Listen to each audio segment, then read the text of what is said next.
Ako'y may nakilala sa social media. Sa kanyang profile pic ay napakaganda. Ako'y napanganga sa sobrang sexy niya, at sa kanyang ganda na maladyosa.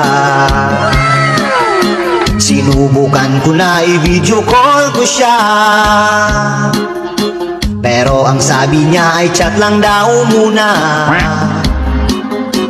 Hindi pa siya handa na siya'y magpakita. Excited daw ako at yun ang sabi niya.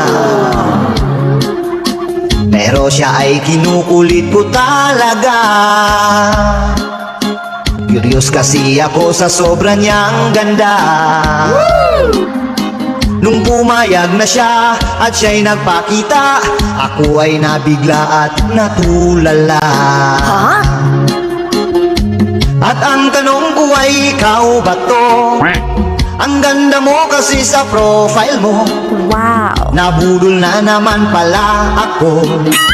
Malas naman ilang beses na to. At binugyo ko pa mga my day mo.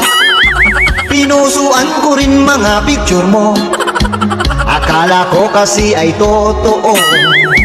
Filter pala ang nagdala nito.